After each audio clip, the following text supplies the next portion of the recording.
Newsomes. We're back with Addie. We're just going to give her a little run through, and then I'm going to show you guys the retrieving. But I can't stress enough, I don't want you to go home and just start working on the retrieving.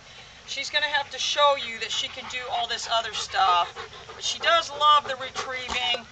I don't know how much of you guys did, of that before, but she's definitely kind of got a little, I see a little possessive tendency, so I don't know, maybe she was the type that got stuff and kind of ran off with it. So anyway, and Rich, I don't want you to worry about not being able to do the pager. You're going to be able to do it. I've got great faith in you. So, all right, so we're just going to start out. The pager is indicating, what I'm saying is turn that off by doing what I'm saying and making it concurrent with the verbal command. Because remember, dogs don't have a part of their brain to process language. This is sort of bridging the gap and helping them understand. So, Addie, wonderful girl.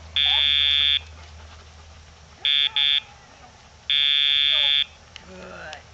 She's my good girl. She's my good girl. Down. Wonderful. No, down. She's got much, much better about the not going on the hip thing. You guys just need to make yourself aware of that. If you didn't define down as that, then no, she would probably quickly go back to the old ways. Good girl. Addie, heel. So you're going to turn away, heel. Use that pager. Good girl. Wonderful, wonderful. Down. Wonderful.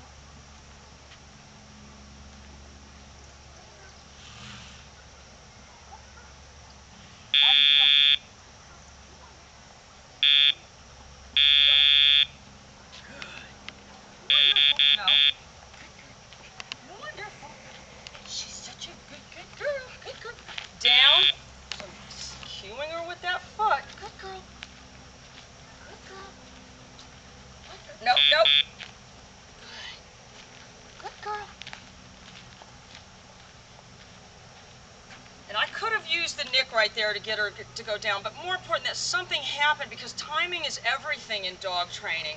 And what that was I didn't make any, the only thing I did was my voice and the pager. I didn't, what you were doing with that other trainer before, with them telling you to jerk the dog and all that, it seems like an attack.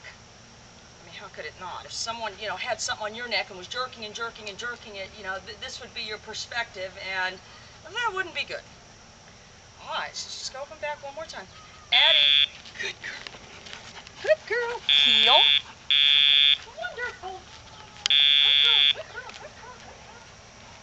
Good girl, good girl, good girl. Heel.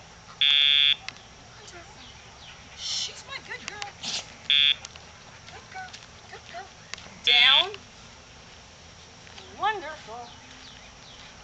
Wonderful. All right, and then the place thing. We're going to get her to go into her place. Addie, in your place. Good girl. Wonderful. Wonderful. She's such a good girl. You're going to use a tether at home, though, you guys. I can't stress that enough. To really have dogs that stay and say to themselves, I'll stay here while nobody's watching me, it is about the level of a 3-year-old saying they're going to do that. So if you use a tether, you're just preventing mistakes from happening, unless you have all day to sit there watching them. All right, so let me, Christoph, could you move? All right. Bring her back one time. Addie, heel, down. Wonderful. No, down. Good girl. So I want you guys to get the little treat pouch like this, because you're going to use the treats at home. I don't know if they use the treats with the other little at-home training. I'm guessing not, because that did contribute to her bad attitude about training. In your place.